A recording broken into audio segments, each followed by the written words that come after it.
மாண்புமிகு உச்சநீதிமன்றம் திரு செந்தில் பாலாஜி அவர்களுக்கு ஜாமீன் கொடுத்து உத்தரவு வழங்கியிருக்கிறது. அவர் கடந்த 15 மாதங்களுக்கு மேலாக வெறும் விசாரணை குற்றவாளியாக இருப்பதால் அதை கருத்தில் கொண்டு அடிப்படை உரிமைகளை கருத்தில் கொண்டு உச்சநீதிமன்றம் அவருக்கு ஜாமீன் கொடுத்திருக்கிறது. அவரை போல பொறுமையோடு சட்ட போராட்டம் நடத்திய ஒருவரை பார்க்க முடியாது. அந்த அளவுக்கு சிறையில் இருந்து கொண்டு அமைச்சர் பதவி கூட எனக்கு வேண்டாம் என்று சொல்லி இன்றைக்கு மிகப்பெரிய போராட்டத்துக்கு பிறகு இன்றைக்கு அவர் நிபந்தனை ஜாமீன் பெற்றிருப்பது என்பது வரவேற்கத்தக்க ஒன்று.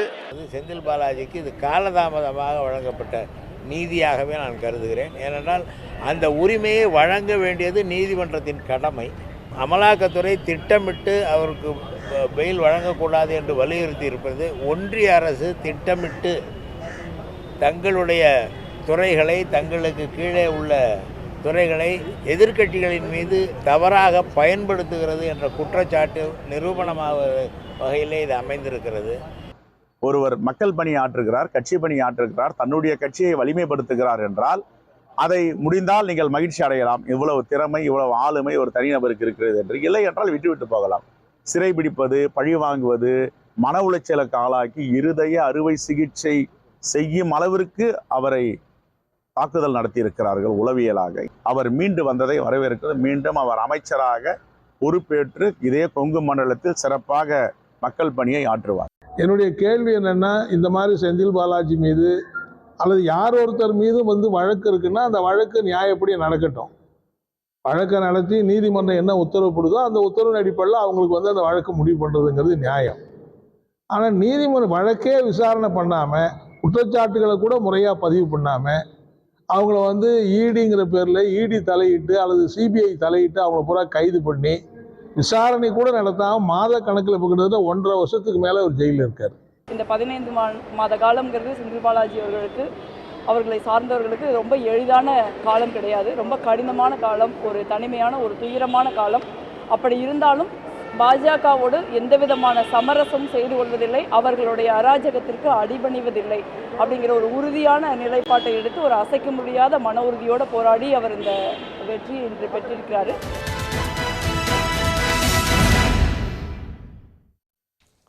வணக்கம். இது கேள்விக்களம்.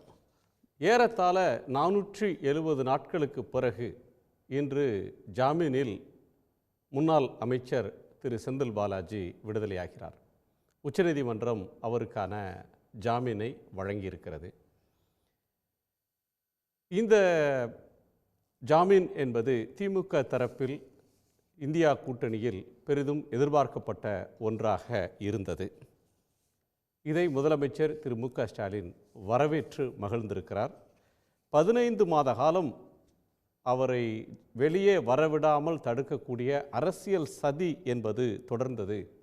எமர்ஜென்சி காலத்தில் கூட இத்தனை காலம் ஒருவரை சிறை வைக்கப்பட்டது இல்லை என்று அவர் ஒரு அரசியல் கைதாக இந்த நடவடிக்கையை பார்த்திருக்கிறார். மன உறுதியோடு இருந்த அவரை வரவேற்பதாக சொல்லியிருக்கிறார். திமுக கூட்டணி கட்சிகள் வரவேற்றிருக்கின்றன.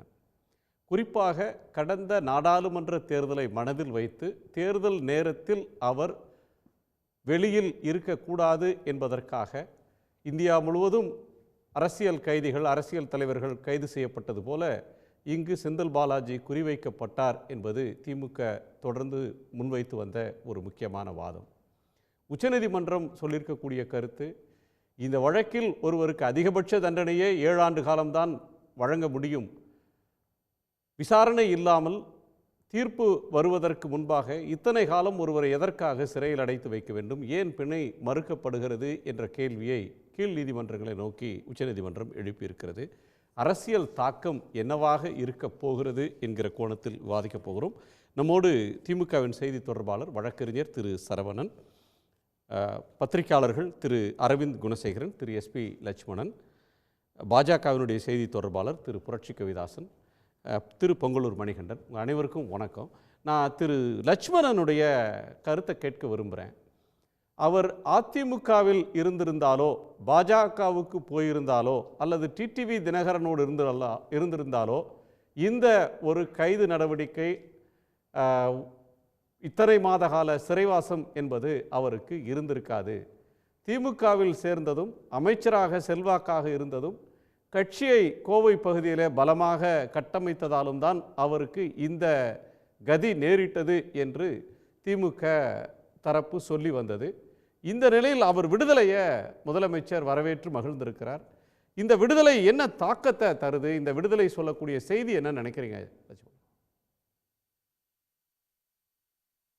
மூன்றாவது முறையாக பிரதமராக மோடி பதவியேற்ற நாளிலிருந்தே உச்சநீதிமன்றத்தினுடைய பார்வை, குறிப்பாக அமலாக்கத்துறை சம்பந்தப்பட்ட வழக்குகளில் உச்சநீதிமன்றத்தினுடைய பார்வை வேறு மாதிரியாக இருக்கிறத ஒரு பத்திரிகையாளராக நான் கவனிச்சுட்டு இருக்கிறேன். அவர் ஆட்சி பொறுப்பேற்றதற்கும் அது மைனாரிட்டி அரசாக தனிப்பெரும்பான்மை கிடைக்காத பிஜேபி அரசுடைய பிரதமர் அப்படிங்கிறத உச்சநீதிமன்றம் பார்த்ததா எனக்கு தெரியாது.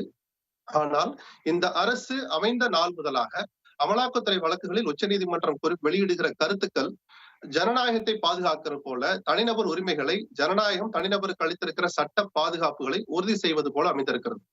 2 கருத்தை மட்டும் சொல்றேன். ஒரு நீதிபதி சொன்னார், நீ பணத்தை திருடி விட்டாய் என்று சொன்னால் அந்த பணத்தை திருடிய குற்றத்தை நிரூபிக்க வேண்டியது ஐபிசியின் படி போலீசாரின் கடமை, அந்த வழக்கை பதிவு செய்த போலீசாரின் கடமை. ஆனால் அமலாக்கத்துறைக்கு வழங்கப்பட்டிருக்கிற அதிகாரம் என்ன தெரியுமா? ராமசாமி என்கிற நபர் குற்றம் செய்திருக்கிறார்னு அவங்க ஒரு எஃப்ஐஆர், அந்த இசிஐஆர் போட்டாங்கன்னா அந்த குற்றம் செய்தார் என்று நிரூபிக்கிறது அமலாக்கத்துறையினுடைய வேலை அல்ல. அந்த ராமசாமியை நான் அந்த குற்றத்தை செய்யலைன்னு நிரூபிக்கணும் அப்படின்னு இந்த சட்டத்தை இயற்றி பல ஆண்டுகள் ஆன பின்பும் கூட உச்ச நீதிமன்றத்தினுடைய அந்த விமர்சனம், அந்த கருத்து இப்போதான் வெளியானது. இது குதிரைக்கு முன்பாக நீங்கள் அந்த பெட்டியை, அந்த குதிரை இழுக்க வேண்டிய சுமையை குதிரைக்கு முன்பாக பூட்டி இருக்கிறீர்கள், ஆனால் குதிரை இழுக்க வேண்டிய பெட்டி பின்னால் இருக்க வேண்டும் அப்படின்னு அந்த உதாரணத்தை கூட அந்த உச்சநீதிமன்ற நீதிபதி லட்சுமணன், தடா சட்டம் பொடா சட்டம் போன்ற கருப்பு சட்டங்கள் இருந்த காலத்துல தான் குற்றவாளி, குற்றம் சாட்டப்பட்டவரே தன் மீது தன்னை நிரபராதி நிரூபிக்கணும், கைது செய்யக்கூடிய புலனாய்வு அமைப்பு அவர் குற்றம் செய்தார்ன்ற செயலை நிரூபிக்க வேண்டிய அவசியம் இல்லை அப்படின்றது அந்த மாதிரியான கொடும் சட்டங்களில் இருந்தது. இப்போ சட்டங்கள் வெவ்வேறு வடிவங்களில் அது மீண்டும் மீண்டும் அந்த மாதிரியான சட்டங்களுக்கு உயிர் தர்றாங்க. இந்த விவகாரத்தில் அரசியல் ரீதியாக செந்தில் பாலாஜியுடைய விடுதலையை எப்படி பார்க்குறீங்க? இந்த வழக்கு பதிவு பண்ணப்பட்டதே அரசியல்னு நான் சொல்லுவேன். இதை நான் சொல்லல, பிஜேபி அரசாங்கம் தான் எனக்கு இதை இப்படி சொல்லி ஒரு இன்ஃபரன்ஸை எனக்கு கத்துக் கொடுத்தது. என்னன்னா, ஒரு எஃப்ஐஆர் பதிவு பண்ணாலே அதை பேஸா வச்சு, அதை அடிப்படையாக வச்சு நாங்க இசிஐஆர் பதிவு பண்ணி எந்த நேரமும் உள்ளே வருவோம், அந்த வழக்கு பற்றிய புலனாய்வே செய்வோம், பண மோசடி தொடர்புடைய வழக்குகள்ல அப்படின்னு சொல்றாங்க. ஆனால் அதிமுக முன்னாள் அமைச்சர்கள் சுமார் 8 பேர் மேல லஞ்ச ஒழிப்புத்துறை, தமிழ்நாடு அரசுடைய லஞ்ச ஒழிப்புத்துறை எஃப்ஐஆர் பதிவு செய்து சோதனை நடத்தி அதன் பிறகு சார்ஜ் ஷீட்டே 4 பேர் மேல ஃபைல் பண்ணி கிட்டத்தட்ட 1.5 ஆண்டுகள் ஆன பின்பும் ஒருத்தர் வீட்டுக்குள்ள கூட அவங்க போகல. வீட்டுக்குள்ள போறது கூட 2வது இசிஐஆர் என்கிற ஒண்ணு பதிவு செய்யப்படவே இல்லை. கிட்டத்தட்ட 4 அல்லது 6 மாதங்களுக்கு முன்பாக வரைக்கும் அதிமுகவோடு பிஜேபி உறவு இருந்ததை நம்ம இங்க நினைச்சு பார்க்கணும். அப்ப அங்கே காட்டாத அந்த வேகம் செந்தில் பாலாஜி மேல ஏன் காட்டப்பட்டது? அதுவும் அரசியல் தான். திமுகவிலேயே பல பேர் இருக்கிற போது செந்தில் பாலாஜி இவ்வளவு கொடூரமாக, இவ்வளவு வேகமாக குறிவைக்கப்பட்டார் அப்படின்னா எனக்கு 2 சம்பவங்கள் உதாரணத்துக்கு வருது. அண்ணாமலை, தமிழக பிஜேபியின் தலைவராக இருந்த அண்ணாமலை அந்த ரஃபேல் வாட்ச் கட்டிய விவகாரத்துல அந்த பில்ல காட்டுங்கன்னு முதல்ல கேள்வி எழுப்பது செந்தில் பாலாஜி தான். அதன் பிறகு பெங்களூருக்கு அவர் பயணித்த போது ஓடுதளத்தில், சென்னை விமான நிலையத்தின் ஓடுதளத்தில் விமானம் அந்த பறந்து கொண்டிருக்க தொடங்குவதற்கு முன்பாக விமானத்தின் கதவை, ஜன்னல் கதவை, அவசர கால கதவை ஒருவர் திறந்தார் அப்படின்னு சொன்ன போது அந்த சர்ச்சையில் அடிபட்டது அண்ணாமலை. அந்த விஷயத்தை முதலில் வெளிக்கொண்டு வந்தவர் செந்தில் பாலாஜி தான். இந்த 2 விவகாரங்களும் அண்ணாமலையை குறிவைத்து நேரடியாக தாக்குதல் தொடுக்கப்பட்ட அவர் நினைத்தார். அப்போதே அண்ணாமலையுடைய பேட்டிகளை எடுத்து பாத்தீங்கன்னா தெரியும், மிக விரைவில் செந்தில் பாலாஜி சிறைக்கு போவார் என்று சொன்னார். அவர் சொன்ன சில மாதங்களை அவர் மாயம் செய்தாரோ, ஏதாவது போன் கால் பண்ணாரோ எனக்கு தெரியாது. அடுத்த சில மாதம் இந்த வழக்கு பதிவு பண்ணப்பட்டது. மிக வேகமாக அவர் மீது நடவடிக்கைகள் பாய்ந்தது. அதை வைத்து பார்த்தால் இவர் மீது இந்த வேகம் காட்டப்பட்டதே அரசியல் தான், வெளியில் வந்தது அரசியல் சூழல்னு நான் பார்க்கிறேன். கோவை மாவட்டத்தினுடைய பொறுப்பு அமைச்சரா அவர் இருந்தாரு. கோவை மாவட்ட திமுகவுக்கு பொறுப்பாளராக, அந்த மண்டலத்துக்கு பொறுப்பாளராக இருந்தார். அந்த பின்புலத்தில் நாடாளுமன்ற தேர்தல் நேரத்தில் செந்தில் பாலாஜி வெளியே இருக்கக்கூடாது, அதற்காக திட்டமிட்டு அவர் கைது செய்யப்பட்டார். நீங்கள் சொல்கிறது ஒரு குற்ற வழக்கில் பண பரிவர்த்தனைன்ற ஒன்று, எந்த எஃப்ஐஆர் இந்தியாவினுடைய எந்த போலீஸ் ஸ்டேஷனில் கேஸ் ரெஜிஸ்டர் ஆகி இருந்தாலும் அந்த நகல் என்ஃபோர்ஸ்மெண்ட் டைரக்டருக்கு போகும். அவர்கள் உடனே அதில் அவங்க சொல்கிற இசிஐஆர்ன்ற எஃப்ஐஆர் அவங்களுடைய முதல் தகவல் அறிக்கையை அவங்க பதிவிட்டு வழக்கு தொடரணும். அதிமுக வழக்குகளில் இல்லை, மற்ற வழக்குகளில் இல்லை, செந்தில் பாலாஜி வழக்கு எடுத்துக்கொள்ளப்பட்டது. மூல வழக்கு விசாரணையே தொடங்கலை. அதன் மீதான பிஎம்எல்ஏ விசாரணை மட்டும், இடி வழக்கு விசாரணை மட்டும் நடைமுறைக்கு வந்துருச்சுன்றீங்க. நாடாளுமன்ற தேர்தலை மனதில் வைத்துக்கொண்டு அவர் முடக்கப்பட்டாரா? உங்களுடைய இந்த வாதத்தை என்னால பருக்க முடியல. ஏன்னா 2006 திமுக ஆட்சி அமைத்த போதும் கூட கோவை மாவட்டத்தில் இருக்கிற 11 சட்டமன்ற தொகுதிகளில் 10 தொகுதிகளில் வென்றது அதிமுக. அந்த அளவுக்கு அது அதிமுகவின் கோட்டை என்று கடந்த எல்லா காலங்களையும் கிட்டத்தட்ட 50 ஆண்டுகால அரசியல் எடுத்து பார்த்தா கோயம்புத்தூர் அதிமுகவின் கோட்டை தான். அப்படிப்பட்ட அதிமுகவின் கோட்டையாக இருந்த அந்த பகுதியை கடந்த உள்ளாட்சி தேர்தலின் போது அவர் கடந்த சட்டமன்ற தேர்தலின் போது ஜெயிக்கிறார், அமைச்சராகிறார். அமைச்சரான பின்பு கரூருக்கும் கோவைக்கும் பொறுப்பு அமைச்சராக்கப்படுகிறார். கோவைக்கு பொறுப்பு அமைச்சர் ஆன பிறகு 95% உள்ளாட்சி இடங்களில் திமுக வெற்றி பெறுவதற்கு மிக முக்கிய காரணமாக இருந்தவர் செந்தில் பாலாஜி. அப்படிப்பட்ட செந்தில் பாலாஜி வெளியில் இருந்தால் தன்னுடைய வெற்றி பாதிக்கப்படலாம். கோவையில் தான் தான் போட்டியிடப் போகிறேன் என்று பிஜேபியை சேர்ந்த அண்ணாமலைக்கு ஒரு தயக்கமோ பயமோ சந்தேகமோ இருந்திருக்கலாம். ஒரு எச்சரிக்கை உணர்வோடு அவர் உள்ளே இருந்தால் நலம் என்று அவர் கருதி இருக்கலாம். அதுவும் ஒரு காரணமாக இருப்பதை அரசியல் ரீதியாக என்னால் மறுக்க முடியவில்லை.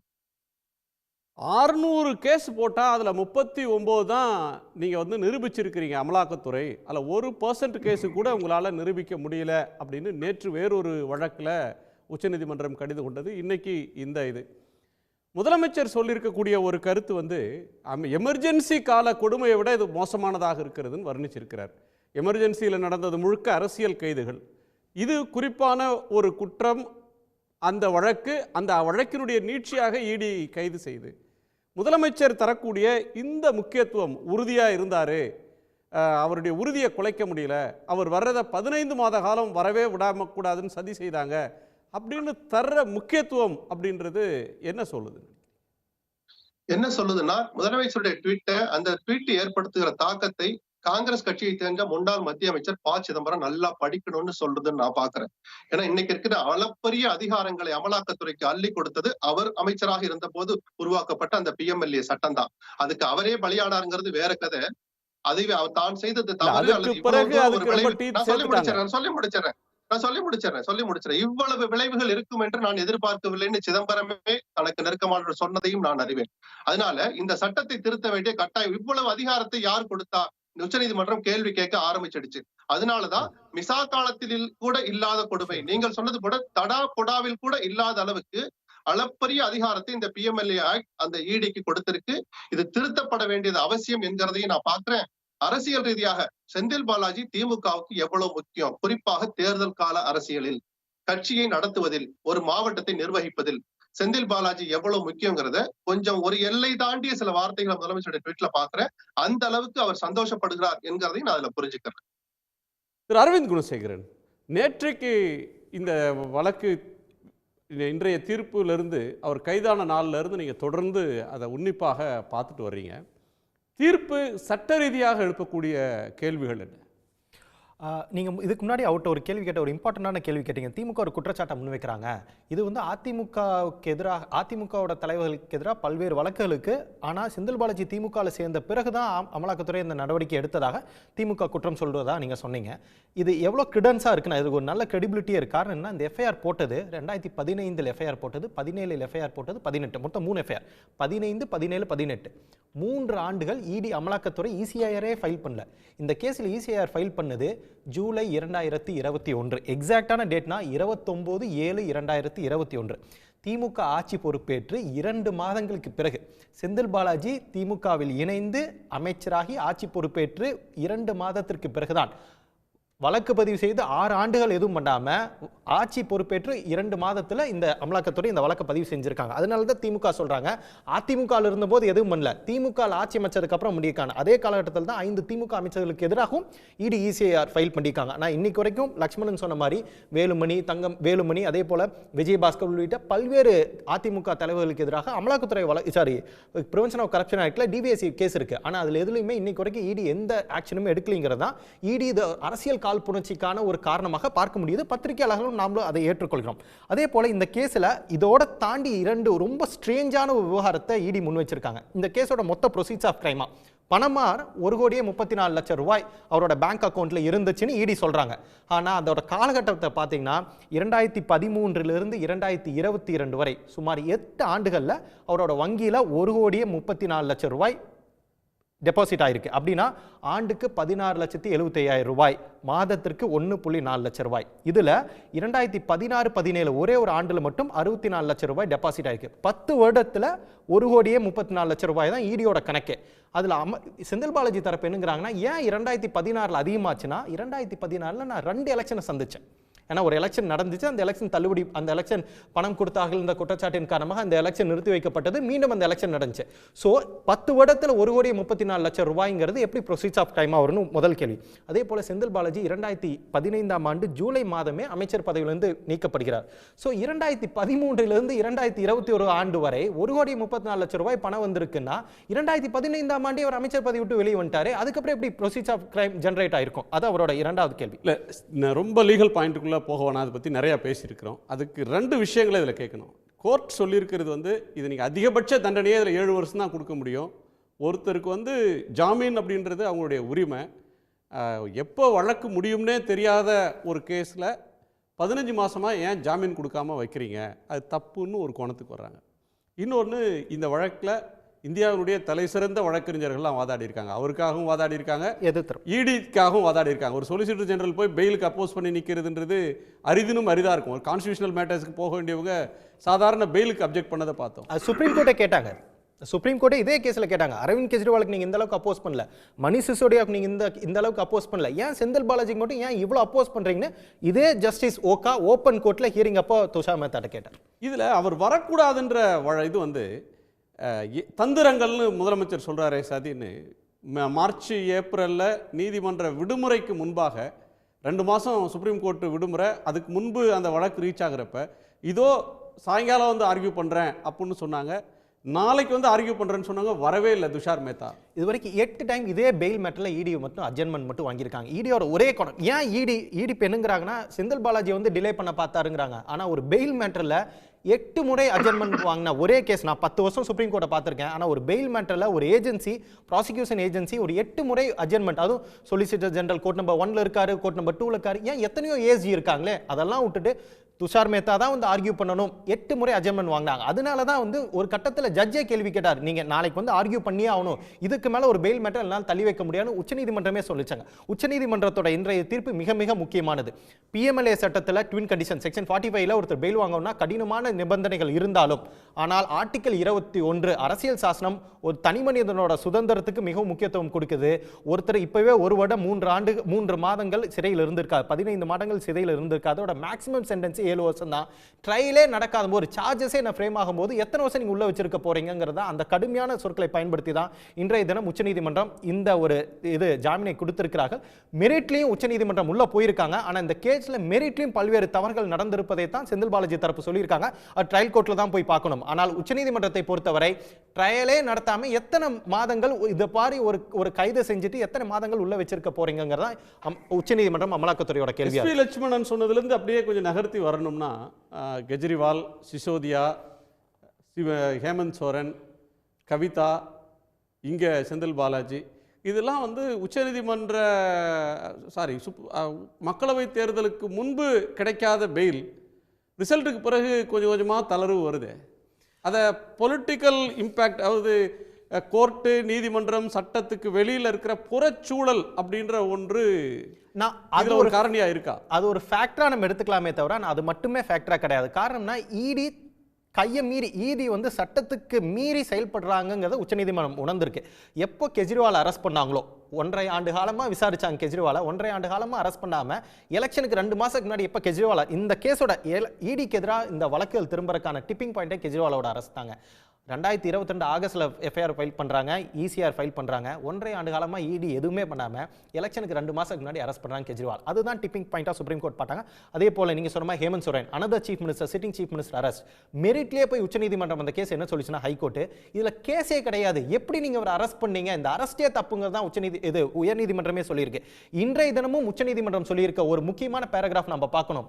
கீழமை நீதிமன்றங்களே அமலாக்கத்துறை வழக்குகளில் இனிமேல் ஜாமீன் வழங்க வேண்டும். ஜாமீனுக்காக ஒரு உச்சநீதிமன்றம் வரை வருவதையே இனிமேல் ஏற்கக்கூடாது. கீழமை நீதிமன்றங்களே ஜாமீன் வழங்க வேண்டும் என உச்சநீதிமன்றம் இன்றைய வழக்கில் ஒரு தீர்ப்பை கொடுத்திருப்பது மிகவும் வரவேற்கத்தக்க ஒரு தீர்ப்பு. இது ஒரு 240ங்கிற ஒரு நம்பருக்கு மட்டும் ஒரு காரணம் கிடையாது. அமலாக்கத்துறை அரசியல் காரணங்களுக்காக அமலாக்கத்துறை பயன்படுத்தப்பட்டு பல்வேறு எதிர்க்கட்சி தலைவர்கள் கைது செய்யப்பட்டு ஜாமீனே கிடைக்காமல் உள்ளிருப்பதைத்தான் உச்சநீதிமன்றம் இதற்கு மேலும் முட்டால் அமலாக்கத்துறையை கட்டுப்படுத்த முடியாது என்ற ஒரு காரணத்திற்காகத்தான் தற்போது தொடர்ந்து செக்ஷன் 45 டிங்கர் பண்ணாம அதற்கு தாண்டி அதை ஒரு சர்க்கம்வென்ட் பண்ணி எப்படி பெயில் கொடுக்கலாங்கிறதா உச்சநீதிமன்றம் தற்போது கொடுத்திருக்கதா தான் பார்க்க முடியுது. நான் பிஜேபி திரு புரட்சி கவிதாசன் அவர்கள்ட்ட கேட்கணும், இந்த விமர்சனங்களை எப்படி பார்க்குறீங்க திரு புரட்சி கவிதாசன்?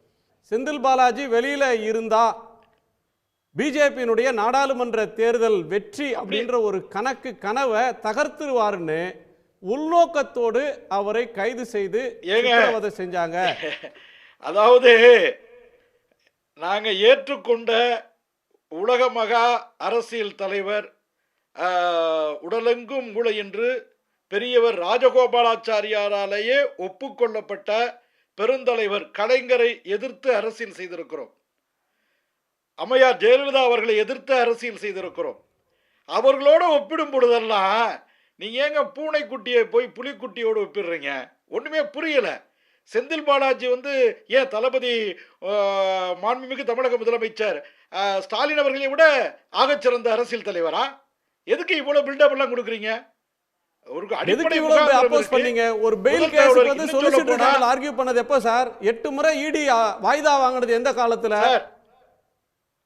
நீங்க வெளியில அவரை ஃபேஸ் பண்ண முடியலன்றதுக்காக தானே நீங்க அவரையும் அடுத்தடுத்து சில அமைச்சர்களை உள்ள வச்சு சார் அரசை முடக்கணும் அப்படின்ற ஒரு நோக்கத்துக்கு தானே ஈடியை ஏவுனீங்க சார். நீங்க இல்ல அதுதான் நீங்க ரொம்ப ஓவரா பில்டப் கொடுக்குறீங்க.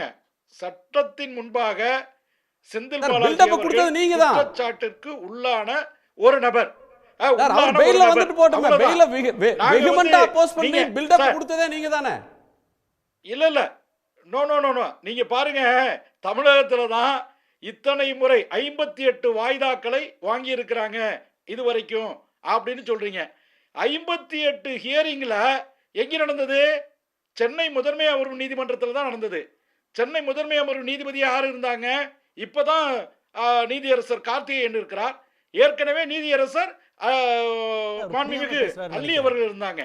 அப்ப அவங்க தமிழ்நாடு அரசுடைய சார் 58 ஹியரிங் மேண்டேட்டரி ஹியரிங். நீங்க புரியாம பேசுறீங்க. பெயில் கிடைக்கிற வரைக்கும் ஒவ்வொரு 14 பார்ட் அண்ட் பார்சல் தான்.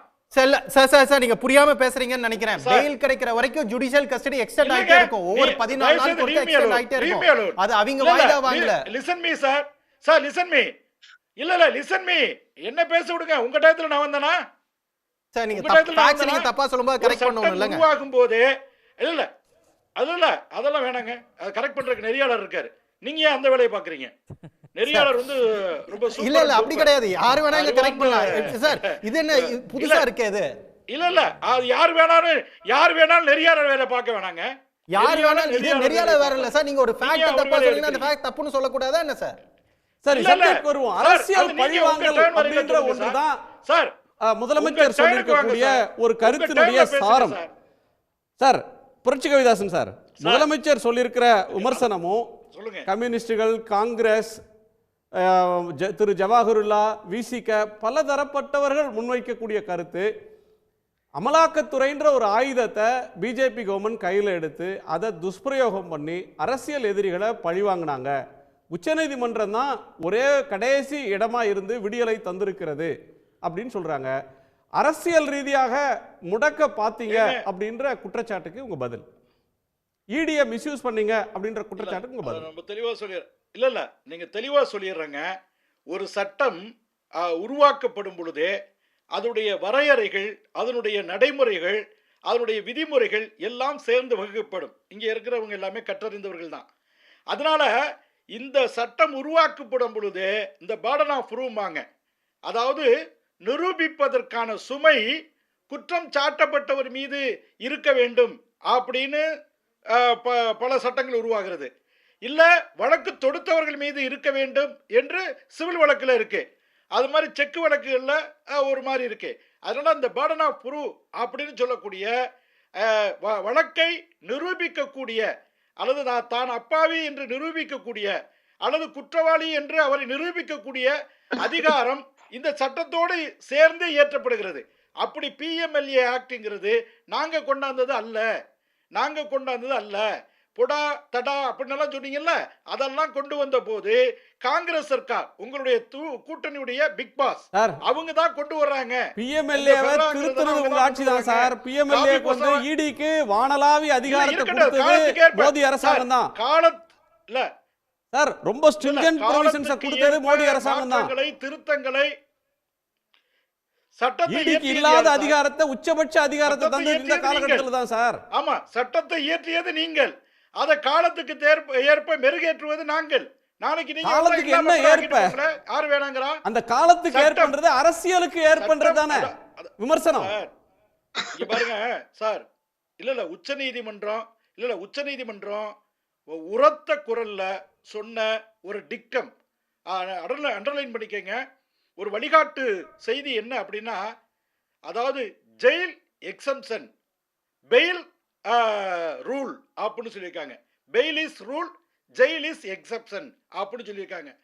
தயவு செய்து ஜெயில் இஸ் எக்ஸப்ஷன் அது நிரூபிக்கப்படும் அது ஒரு வழக்குல ஒரு குற்றவாளி குற்றம் சாட்டப்பட்டவருக்கு பெயில் கேட்டா அதை கொடுக்கணும் அப்படின்றது இயல்பான நடைமுறை. இல்லங்க சொல்லி அரிதினும் அரிதான தருணங்கள்ல மட்டும்தான் சிறையில் அடைக்கணும், பெயில மறுக்கணும் அப்படின்னு கோர்ட் சொல்லுது. அது வழக்கமா இருக்கிற நடைமுறைனாலும் இந்த பெயில் பெட்டிஷனை போட்ட பிறகு ஈடி வாங்கின வாய்தா, அதற்கு கொடுத்த முக்கியத்துவம், பொதுவா வந்து குற்றம் சாட்டப்பட்டவங்க தான் நாட்டிலே இருக்கிற பெரிய வக்கீல கொண்டு போய் நிறுத்தி இல்லங்க பெயில வாங்கணும்னு முயற்சி பண்ணுவாங்க.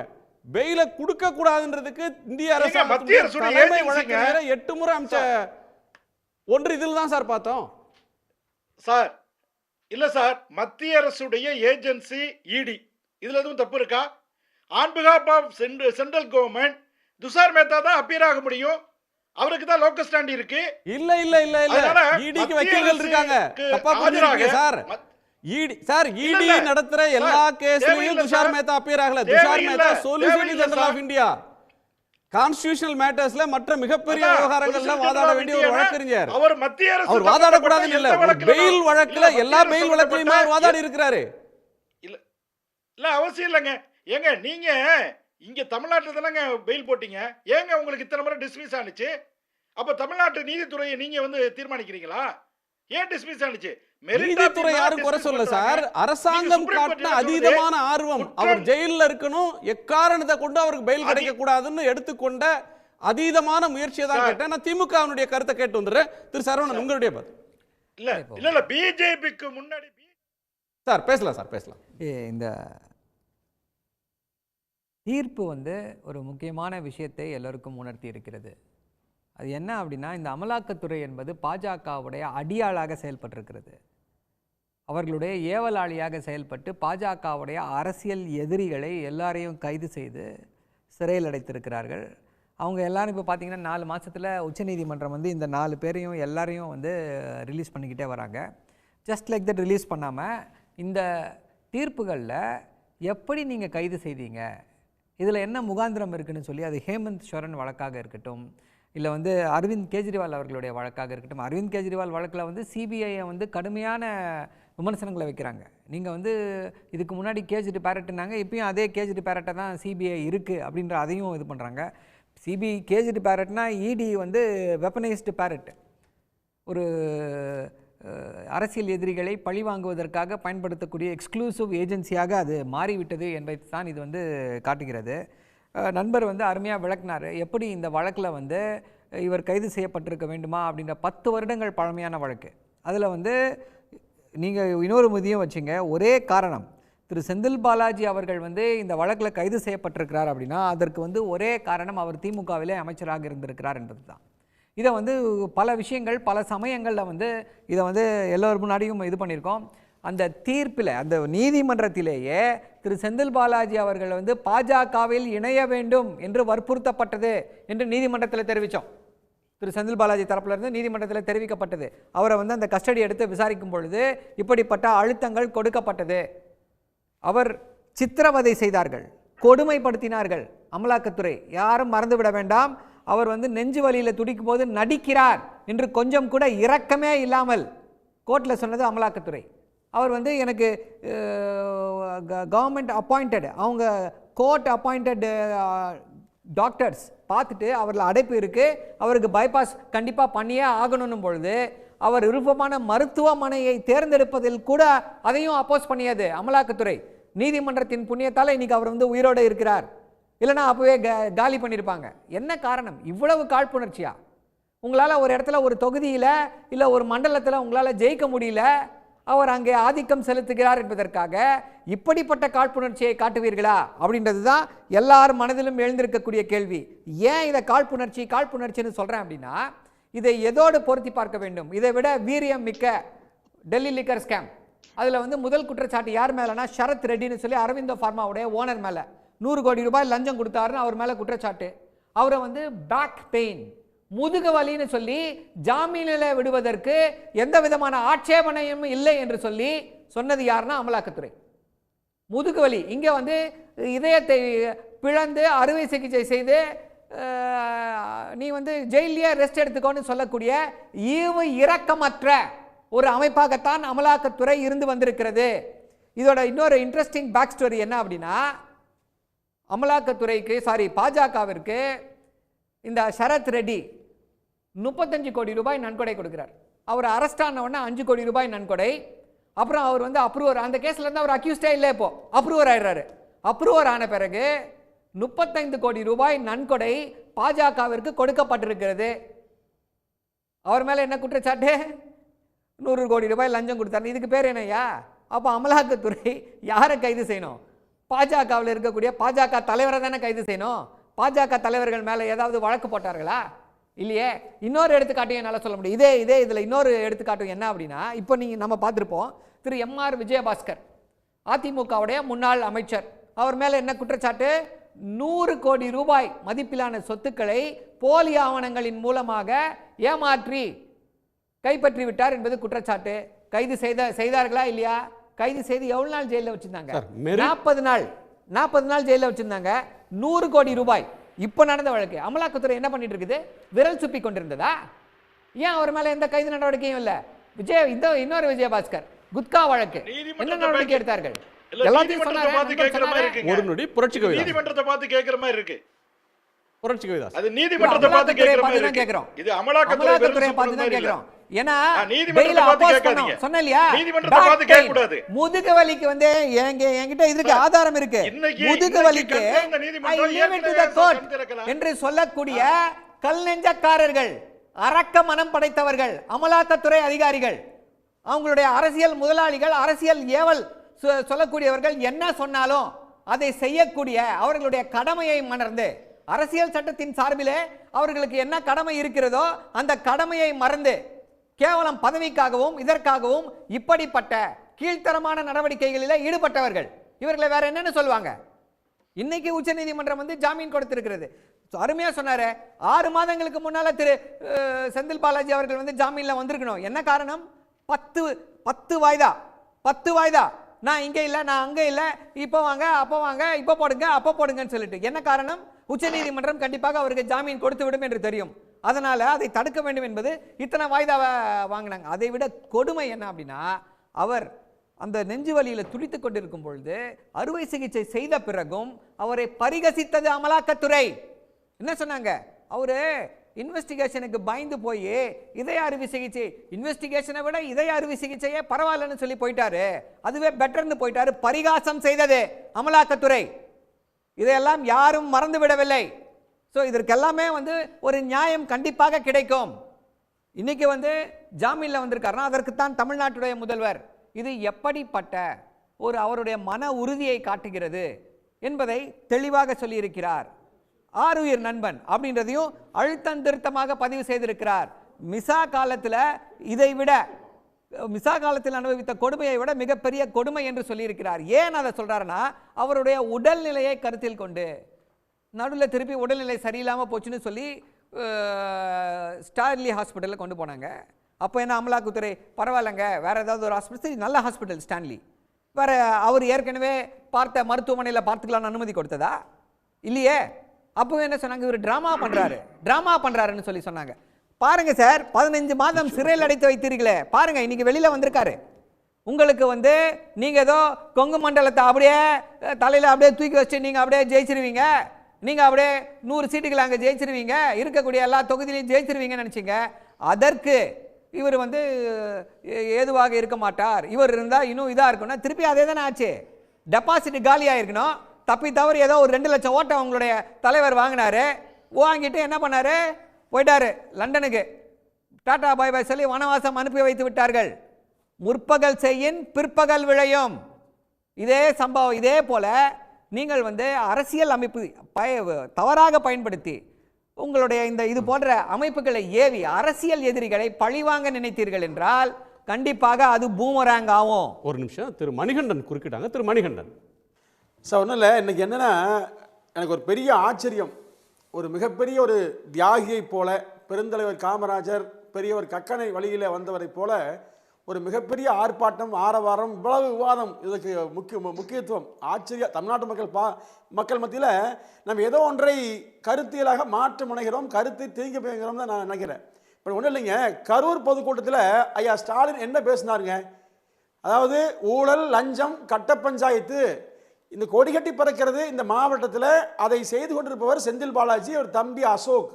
அப்போ இவர் கெட்ட கேட்டுக்கு முதலமைச்சர் பதவிக்கெல்லாம் தகுதியானவராக பரிந்துரைக்கப்பட்டான்னு சொன்னாங்க. அப்போ இப்படிப்பட்டவர் அங்கே இருக்கிற போது அந்த மாதிரியான தகுதிக்கு உட்படுத்தப்பட்டார். இன்றைக்கு புனிதமாக்கப்பட்டு இன்றைக்கு அதாவது மிசாவுக்கு இணையாக பேசுகிறார். அப்போ அந்த மிசாவை கொண்டு வந்த கட்சியோடு இணைந்து கொண்டு மிசாவுக்கு இணையாக கஷ்டப்படுத்தப்பட்டார் என்று முதலமைச்சர் சொல்கிறார் என்று சொன்னால் உண்மையில் தமிழ்நாடு அரசியல் எப்படி போய் கொண்டதுன்னு பார்க்கறது. திரு மணிகண்டன் நீங்க முதலமைச்சர் சொல்ற ஒப்பீடு மிசா ஒரு கொடிய நெருக்கடி காலம். அப்ப கைது செய்யப்பட்ட அரசியல் கைதிகள் அதிகபட்சம் 1 வருஷம் தான் சிறைவாசத்தை அனுபவிச்சாங்க. பெரும்பாலான அரசியல் கைதிகள் ஓராண்டு காலம் சிறைவாசம் அனுபவிச்சாங்க. இங்க பெயில் கொடுக்காம 15 மாதத்துக்கு மேலாக அலைக்கழிச்சாங்க. ஒரு ஒப்பீட்டுக்கு வராரு. குணா சார், நீங்க சொல்றதெல்லாம் ஒத்துக்கிறேன். முதலில் இந்த வழக்கை கொண்டு வந்ததுக்கு காரணம் யார்? கரூர் பொதுக்கூட்டத்தில் சொன்ன குற்றச்சாட்டு அப்போ உண்மையா போய் மன்னிப்பு கேட்க சொல்லுங்கப்பா. ஆனால் நான் பேசியது தவறு, நான் மன்னிப்பு கேட்கிறேன். செந்தில் பாலாஜி நல்லவர், உத்தமர், புனிதர், அன்றைக்கு தெரியாமல் யாரோ எழுதி கொடுத்ததை வாசித்து விட்டேன்னு சொல்லுங்க சார். இன்றைக்கு இந்த இவரை கொடுமைப்படுத்துறாங்கன்னு சொன்னா அவருடைய மூல வழக்கு என்ன? நடத்துனர், ஓட்டுநர், இந்த வேலைகளுக்கு லட்சக்கணக்கில் பணம் பெற்று மோசடி செய்தார் என்பதுதான் குற்றச்சாட்டு.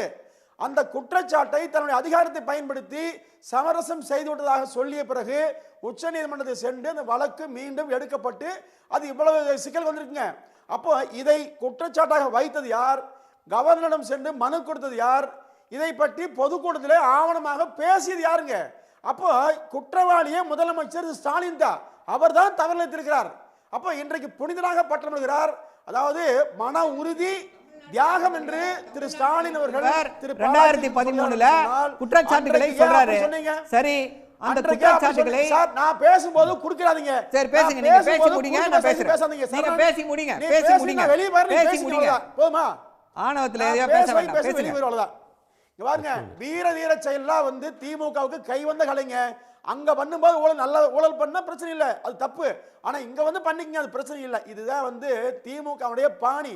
ஏன்னா அங்க இருக்கிற பெரும்பாலான அமைச்சர்கள் மீது 13 அமைச்சர்கள் மீது இதே மாதிரியான ஊழல் குற்றச்சாட்டு வழக்கு எல்லாமே இருக்குங்க.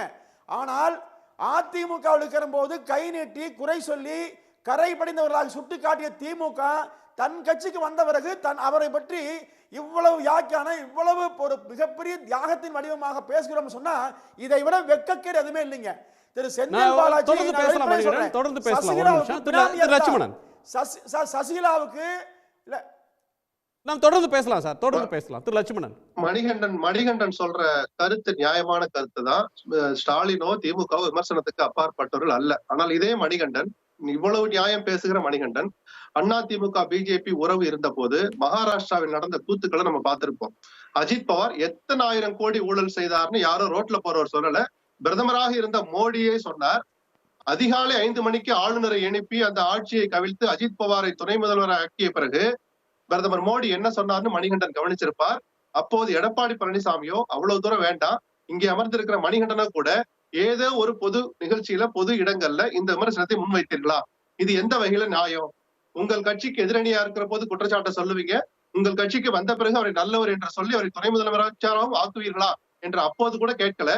இனி எந்த காலத்திலும் பிஜேபியோட உறவு இல்லைன்னு இப்ப சொல்றீங்களே, இப்பயாவது அதை சுட்டி காட்டுவீங்களா? பிரதமர் மோடியினுடைய நிலைப்பாட்டை எந்த வகையில ஏத்துக்கிறேன்னு கேளுங்க. ஸ்டாலின் மீதான விமர்சனத்துல உங்களுடைய இதுல முழுமையான நியாயம் இருக்குன்னு நான் ஏத்துக்கிறேன். இங்கே சிறைவாசத்துக்கு லட்சுமணன் நம்ம தொடரலாம் ஒரு நிமிஷம். திரு செந்தில் பாலாஜி அளித்த பேட்டியை நம்ம ஒரு நொடி பார்த்துடலாம். அதற்கு பிறகு நம்ம விடுதலை ஆயிட்டாரு. அவர்களுக்கு மாண்புமிகு தமிழ்நாடு முதலமைச்சர் அவர்களுக்கு என் வாழ்நாள் நன்றிகளை பணிவன்போடு சமர்ப்பித்துக் கொள்கிறேன்.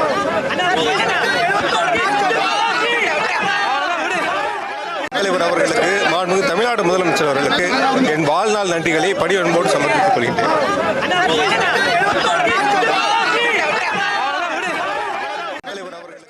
லட்சுமணன் அவர் அதிகமாக பேசல, முதலமைச்சருக்கு வாழ்நாள் நன்றி அப்படின்ற அளவோட நிறுத்தி கொண்டாரு.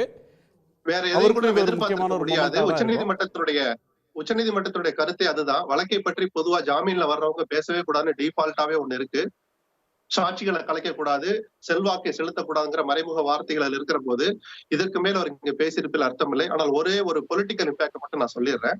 இந்த மத்தியில் ஆட்சி அமைந்த பிறகு உச்சநீதிமன்றத்துடைய பார்வை மாறி இருக்குன்னு சொன்னேன் இல்லையா? அதனுடைய தொடர்ச்சியா டெல்லி துணை முதலமைச்சராக இருந்த மணீஷ் சிசோடியாவுக்கு விதிக்காத நிபந்தனைகள், நீங்கள் இந்த பொறுப்புல இருக்கக்கூடாது, அமைச்சராக கூடாது, துணை முதலமைச்சராக கூடாது என்று சொல்லாத விதிமுறைகளை அடுத்த சில மாதங்களிலேயே கெஜ்ரிவாலுக்கு கடுமையான நிபந்தனை வைத்தாங்க. நீங்க முதலமைச்சர் அலுவலகத்துக்கு செல்லக்கூடாது, அரசின் கோப்புகளை பார்க்க கூடாது, அப்படி எல்லாம் சொன்ன தீர்ப்புகளை வச்சு பார்த்தபோது இன்னைக்கு செந்தில் பாலாஜி உச்சநீதிமன்றத்துடைய சமீப மாத பார்வைகளை வைத்து பார்த்தபோது ஜாமீன் கிடைத்துவிடும் என்று எல்லோருமே நினைச்சாங்க, பல பேர் நினைச்சாங்க, சட்ட ரீதியாக அணுகியவர்கள். ஆனால் அப்படி வந்தால் கூட அமைச்சராக முடியுமா அப்படின்னு ஒரு மிகப்பெரிய சந்தேகம் இருந்தது. ஆனால் உச்சநீதிமன்றம் செல்வாக்கை செலுத்துவதற்கு வாய்ப்பு இருக்கு, அதனால அமைச்சராக வேண்டான்னு மறைமுகமாக சொல்வார்களோ என்று என்னை போன்றவர்கள் ஒரு சந்தேக பார்வை பார்த்தோம். ஏன்னா அரசியல் சட்ட ரீதியாக அதை சொல்வதற்கு உச்சநீதிமன்றத்திற்கு அதிகாரம் இல்லை. ஒருவரை அமைச்சர் ஆக்கலாமா வேண்டாமா என்பது முதலமைச்சருடைய பிரராகேட்டிவ், அவருடைய பிரத்யேக உரிமை. அப்படி இருக்கிற போது அதை சொல்வார்களா, இல்லை மறைமுகமாக ஏதாவது சொல்வார்களா, இல்லை அமைச்சராக்க போகிறோம் என்ற அறிவிப்பு வந்த பிறகு அமலாக்கத்துறை உச்சநீதிமன்றத்துக்கு போகுமா அப்படின்னு கேள்விகள் இருந்த நிலையில் இப்போதைக்கு எந்த தடையும் இல்லை என்பது மிகப்பெரிய ஒரு அரசியல் ரீதியாக மிகப்பெரிய நிம்மதி பெருமூச்சை செந்தில் பாலாஜிக்கு விட வைத்திருக்கும். இது பொலிட்டிக்கலா அதிமுகவுக்கு மேற்கு மண்டலத்தில் ஒரு சவாலாக இருக்குமா? பிஜேபிக்கு அந்த மண்டலத்தில் ஏடிஎம்கே மீறி வளரணும்னு நினைக்கிற ஒரு நேரத்தில் இவர் விடுதலை ஆகிறது பொலிட்டிக்கலா எப்படி இருக்கும் லட்சுமணன்? ஒரு மிகப்பெரிய தடைக்கல்லாக செந்தில் பாலாஜி இருப்பார் என்பதை கடந்த 20 ஆண்டு கால அவருடைய அரசியல் செயல்பாட்டை வச்சு நான் சொல்லுவேன். அவர் எந்த இயக்கத்தில் இருந்தாலும் அவர் மீதான விமர்சனங்கள் தடி, மணிகண்டன் சொல்வது போல அவர் ஒன்றும் நிரபராதி விடுதலை ஆகல, அவர் குற்றவாளின்னு கூட தண்டிக்கப்பட்டு ஜெயிலுக்கு போனாலும் போகட்டும், அதை பத்தி இல்ல. இன்றைய நிலையில நான் சொல்றேன், எந்த இயக்கத்தில் இருந்தாலும் செந்தில் பாலாஜியுடைய அரசியல் செயல்பாட்டை கவனித்தவர்களுக்கு தெரியும் அது பிஜேபி போன்ற கட்சிகளுக்கு எவ்வளவு பெரிய சவாலாக அவர் இருப்பார் என்பது. அதனால அதுல ஒண்ணும் ஆச்சரியம் இல்லை. நிச்சயமாக அதிமுகவுக்கும் பிஜேபி ஒரு சவாலாக இருப்பார். ஒரு சவால் தான்றீங்க. நன்றி. திரு புரட்சி கவிதாசன் சவால் அப்படின்னு சொல்றாரு. அதாவது இல்ல, அது வேணும்னா சவால் என்பது ஒருதலை பட்சமானதுங்க. நாங்களும் அந்த சவாலை ஏற்றுக்கிட்டாதான் அது வந்து பொதுவானதை எடுத்துக்க முடியும். நாங்கள் அவர் சவாலாகவே எடுத்துக்கலை, அது ஒரு விஷயமே இல்லை. ஆனால் ஒரு தகவல் என்ன அப்படின்னா, நம்ம நண்பர் லக்ஷ்மணன் தான் சொல்கிறாரு, அந்த நிபந்தனைகளை பொறுத்து அவர் ஒரு கருத்தை பதிவிட்டார். ஆனால் நிபந்தனைகள் என்பது depend upon the case, depend upon the person, அதை புரிஞ்சுக்கணும். அதனால் ஃபேக்ட் ஆஃப் தி கேஸை பொறுத்து பார்ப்பாங்க, fact of the person. Suppose ஒருத்தர் வந்து டிசபிளாக இருக்கான்னு வைங்க, டிரான்ஸ்ஜெண்டர் அப்படி இருக்கான்னு வைங்க, அதுக்கு தகுந்த மாதிரி நிபந்தனை இருக்கும். இப்போ டெல்லி முதலமைச்சராக இருக்கிறவர் வில்லாக வளைப்பதற்கும், துணை முதலமைச்சராக இருக்கிறவர் வில்லாக வளைப்பதற்கும், முன்னாள் அமைச்சராக இருப்பவர் வில்லாக வளைப்பதற்கும், ஒரு சாதாரண நபர், சாதாரண ஆஃபீஸர், இப்படி அவங்களை எல்லாத்தையும் ஒரே தராசில் நிறுத்து பார்க்க முடியாது. அவங்களுடைய செல்வாக்கினுடைய குவாண்டம், அந்த அவங்களுடைய செல்வாக்கினுடைய அளவை பொறுத்து, சூழ்நிலையை பொறுத்து தான் நிபந்தனைகளை நீதிமன்றங்கள் விதிக்கும். நீங்கள் போகிற போக்க பார்த்தீங்கன்னா நீதிமன்றங்கள் இல்லாமல் பிஜேபியுடைய தலைமைச் செயலகம் அப்படின்னு சொல்கிற அளவுக்கு நீங்கள் போயிருவீன்னு நினைக்கிறேன். அவ்வளோ உற்சாகமாக இருக்கிறீங்க. இன்றைக்கு தலைவர் கூட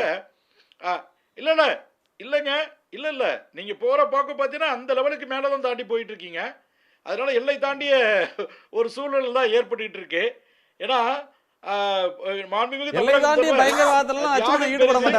அதனினும் இல்ல அதான் தியாகம் பெரிது, அதனினும் உறுதி பெரிது அப்படின்னு மாண்புமிகு முதல்வர் வந்து சொல்லியிருப்பதெல்லாம் ரொம்ப வேதனையா இருக்கு. தன்னுடைய இன்னுயிரை காப்பாற்றிய சிட்டி பாபுக்கு கூட இந்த அங்கீகாரம் இருந்ததா?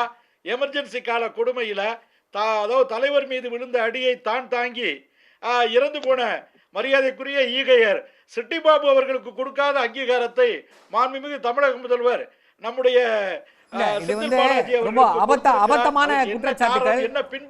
அபத்தமான குற்றச்சாட்டுகள் யாருக்கு என்ன மரியாதை கொடுக்க வேண்டும், என்ன இது செய்ய முடியும் அப்படின்றதெல்லாம் திமுகவிற்கு தெரியும். அதில் உங்களுடைய அறிவுரை கண்டிப்பாக தேவையில்லை. நீங்கள் செய்த தவறுகளை தியாகி மாதிரி சொல்லி பேசுறீங்க. அமித்ஷா அவர்கள் என்ன தியாகி? கைது செய்யப்பட்டார் தெரியுமா? அமித்ஷா அவர்கள் என்ன வழக்கிற்காக கைது செய்யப்பட்டார் தெரியுமா? உச்ச நீதிமன்றம் என்ன சொல்லி ஜாமீன் கொடுத்துச்சு தெரியுமா? குஜராத்துக்குள்ள நுழைய கூடாது, திரு அமித்ஷா அவர்கள் குஜராத்துக்குள்ள நுழைய கூடாது என்று சொல்லி ஜாமீன் கொடுத்தது உச்ச நீதிமன்றம். இன்னைக்கு யாரா இருக்காரு அவரு? என்னவா இருக்காரு அவரு? அவர் தியாகியா?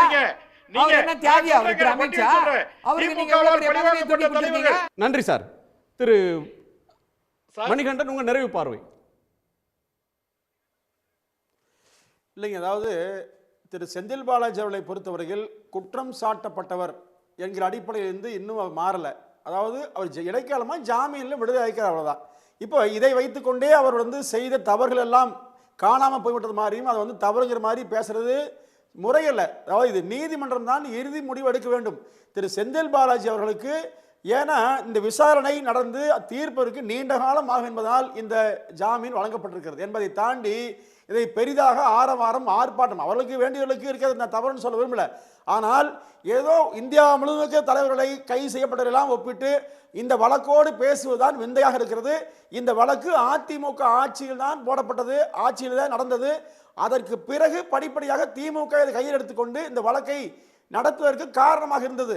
எனவே வழக்கை போட்டவர் திமுக, இன்னைக்கு வருக வருக என்று வரவேற்பதும் அவர்தான், தியாகின்னு சொல்றதும் அவர்தான். தவறான கருத்துக்கள். திமுகவுடைய கடந்த கால செயல்பாடும் ஒப்பீடும் தமிழ்நாட்டு மக்களுக்கு தெளிவாக தெரியும். செந்தில் பாலாஜி திமுக இருந்தால் ஒரு மாதிரி, அதிமுக இருந்தால் ஒரு மாதிரி. அப்போ இந்த மாதிரியான ஊழல் சாயங்களை அளிப்பதற்கான அனைத்து ஆவணங்களையும் திமுக வைத்திருக்கிறது. எனவே மக்கள் தெளிவாக உணர்ந்து கொள்வார்கள். இது ஊழலை, லஞ்சத்தை அங்கீகரிக்கிற ஒரு இயக்கம் பல்கலைக்கழகம் திமுக என்பது நாடறிந்த உண்மை. அதற்கு இதுவே மிகப்பெரிய ஒரு நாடகம். என்னன்னா இது வந்து திமுக போட்ட வழக்கு. ஐயா, இது திமுக போட்ட வழக்கு இல்ல, திரு எடப்பாடி பழனிசாமி அவர்கள் போட்ட வழக்கு. எதற்காக இந்த வழக்கு போடுறாங்க? அதுவும் அரசியல் காழ்ப்புணர்ச்சி தான் காரணம். என்ன காரணம்? அவர் வந்து அதிமுக எடப்பாடி பழனிசாமி குரூப்ல இருந்து திரு டிடிவி தினகரன் குரூப்புக்கு மாறிட்டாரு. அந்த காரணத்தினால திரு எடப்பாடி பழனிசாமி அவர்களா போடப்பட்ட வழக்கு தான் இந்த வழக்கு. இந்த வழக்கின் அடிப்படையில் தான் இது பண்ணுது. அவர் நிரபராதியா குற்றவாளியா என்பதை நீதிமன்றங்கள் தான் முடிவு செய்ய வேண்டும். அதற்கு முன்னால் அவரை சிறையில் அடைத்து சித்திரவதை செய்வதற்கு யாருக்கும் அதிகாரம் கிடையாது. அதைத்தான் நீங்க மீண்டும் மீண்டும் சுட்டிக்காட்ட விரும்புகிறோம். இந்தியாவில் இது போல ஒரு உப்பு சப்பில்லாத வழக்கிற்காக யாராவது 1.5 வருடங்கள் சிறையில் வைக்கப்பட்டிருக்கிறார்களா? அவங்கள வந்து விக்டிம்ஸ்ன்றாங்க. விக்டிம்ஸா? இவர் பணம் வாங்கினாரா? திரு செந்தில் பாலாஜி அவர்கள் வந்து பணம் வாங்கியதாக குற்றச்சாட்டா? இல்ல, அவர் யாரோ ஒருத்தர் வந்து இவர் பேரை சொல்லி பணம் வாங்கியதாக குற்றச்சாட்டு. யார் என்ன குற்றச்சாட்டு? அரசாங்க பணி வேண்டும் என்பதற்காக லஞ்சம் கொடுத்தார்கள் என்பது குற்றச்சாட்டு. அவர்கள் எல்லாம் விக்டிம்ஸா? எப்படி இதை ஏற்றுக்கொள்ள முடியும்? ஸோ இவர்களுடைய நோக்கம் என்னவாக இருக்கிறது அப்படின்னா, திரு செந்தில் பாலாஜி அவர்கள் மீது எப்படியாவது ஒரு பழியை சுமத்தி அவரை வந்து டிஃபேம் பண்ணி அங்கே அவர் வந்து செல்வாக்காக இருக்கக்கூடிய இடத்துல அவரை வந்து மழுங்கடிக்க முடியுமா என்பதுதான் இவர்களுடைய முயற்சி. அந்த முயற்சியில் இவர்கள் படுதோல்வியை சந்தித்திருக்கிறார்கள். மீண்டும் சொல்கிறேன், அவர் ஜெயிலில் இருந்தாலும் பாவம் திரு அண்ணாமலையால் கோயம்புத்தூரில் ஜெயிக்க முடியல. ஜெயிலில் வச்சு அதை ஜெயிச்சுலாம் நினச்சார் போல இருக்கு, ஜெயிக்க முடியல. இனிமேல் அங்கே பாஜக யார் நின்னாலும் மண்ணை கவப்போவது உறுதி. நன்றி. திரு அரவிந்த், சுப்ரீம் கோர்ட் பிஎம்எல்ஏ உடைய செக்ஷன் 45 பயன்படுத்தி ஒருத்தரை ட்ரையலே விசாரணையே நடக்காமல் நெடுங்காலம் ஜெயிலில் வச்சுருக்கிறத அனுமதிக்க முடியாது அப்படின்ற ஒரு கிரவுண்டில் தான் இவருக்கு விசாரணைன்றது ஜாமீன் தரப்பட்டிருக்கு. இது இடி வழக்குன்றது இடி அமைப்பு தோன்றின நாள்லேருந்து கடந்த 5 வருஷத்தில் போட்ட கேஸ் அதிகமாக இருக்கும். இது மற்ற வழக்குகளில் என்ன தாக்கத்தை ஏற்படுத்தும்? நீதிமன்றம் இந்த முடிவுக்கு வர்றதுக்கு என்ன காரணிகள்? நான் இதுக்கு பதில் சொல்கிறதுக்கு முன்னாடிங்க ஒரு ஃபேக்சுவலாக இன்னொரு தப்பான ஒரு தவறான நோஷன் போயிட்டு இருக்கு.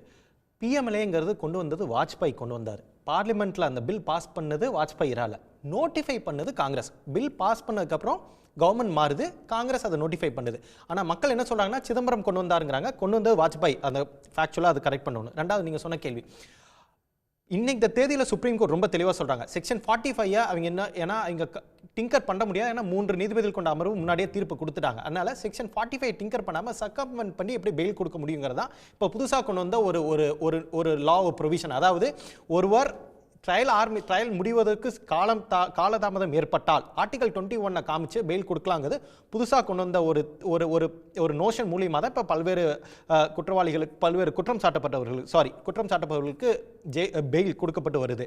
சுப்ரீம் கோர்ட் இன்னைக்கும் சொன்ன ஒரே பாயிண்ட் தான், fail is rule, jail is exception. இதைத்தான் பிஎம்எல்ஏ போன்ற சட்டத்திலையும் கீழமை நீதிமன்றங்களும் இனிமேல் பயன்படுத்த வேண்டும். பெயில் வழக்குகள்ல கைது செய்யறவங்களை எப்படி அணுகுறாங்களோ அதே மாதிரி பிஎம்எல்ஏ பண்ணணும். ஆர்டிகல் 21 உச்சபட்ச அதிகாரத்தை கொண்டது, பிஎம்எல்ஏ அந்த அளவுக்கு பவர் இல்லைங்கிறதா சொல்றாங்க. அரசியல் பார்வையில் நம்ம இதை பார்க்கணும். என்ன சொல்லணும், தமிழ்நாட்டில் ஒரு தமிழகத்தை சேர்ந்த தமிழ் மண்ணில் மத்திய விசாரணை அமைப்புகளால் கைது செய்யப்பட்டு 1.5 ஆண்டுகள் சிறையில் இருந்த ஒரே அரசியல்வாதி செந்தில் பாலாஜி தான் நினைக்கிறேன். இதுக்கு முன்னாடி அந்த வரலாறு கிடையாது. முதன்முறையாக இது போன்ற ஒரு 2G கூட தமிழ்நாட்டில் நடக்கல, தமிழ்நாட்டை தாண்டி நடந்தது. இதுதான் செந்தில் பாலாஜி தான் முதல் அரசியல்வாதி. ஒரு பத்திரிகையாளரா, இது சிபிஐ அமலாக்கத்துறை கவர் செஞ்ச ஒரு பத்திரிகையாளர் சொல்றேன், செந்தில் பாலாஜி தான் கடைசியான ஒரு அரசியல்வாதியாகவும் தமிழ்நாட்டில் இருக்கணும். ஏன்னா இது போன்ற ஒரு விசாரணை அமைப்புகளை பயன்படுத்தி ஒரு அரசியல்வாதியை முடக்குவது, ஒரு அரசியல் கட்சியை முடக்குவது என்பது ஜனநாயகத்துக்கு ஆபத்தானது. இன்னைக்கு இந்த கட்சி ஆட்சியில் இருக்கலாம், நாளைக்கு ஆட்சி மாறினா அதே மத்தியில் எந்த கட்சி ஆட்சியில் இருக்கோ அந்த கட்சி இன்னைக்கு மத்தியில் ஆட்சியில் இருக்க தலைவர்களுக்கு எதிராக நடத்தாலும் அப்பவும் நம்ம இதே மாதிரி தான் பேச போறோம். ஏன்னா ஒரு குற்ற தண்டனை விதிக்கப்பட்டு ஒரு சிறையில் இருக்கலாம், ஆனால் குற்ற தண்டனையை விதிப்பதற்கு முன்பாக ஒரு 15 மாதம் சிறையில் இருக்கிறார் என்பது அவ்வளவு சாதாரண விஷயம் கிடையாதுங்க. ஆர்டிகல் 21 அப்போ அரசியல் சாசனமே நகைப்புக்குரியாகுது. எனவே இது ஒரு சாமானிய மக்களாக பொதுமக்கள் அனைவரும் சேர்ந்து இது போல ஒரு விசாரணை அமைப்புகளை தவறாக பயன்படுத்தி ஒருவரை இது போல கைது செய்து 15 மாதம் சிறை என்பது ஏற்புடையதல்ல. செந்தில் பாலாஜி முதல்வராகவும், செந்தில் பாலாஜி தான் முதல் இது போல கைது செய்யப்பட்டவராகவும், அவரே கடைசியான ஒருத்தராகவும் இருக்கணுங்கிறதா என்னோட ஒரு கருத்தா இருக்கு. மிக்க நன்றி. உங்க அனைவருடைய பங்கேற்புக்கும் கருத்து பகிர்வுக்கும் நன்றி. மீண்டும் சந்திப்போம். இது கேள்விக்களம், மக்களின் மேடை.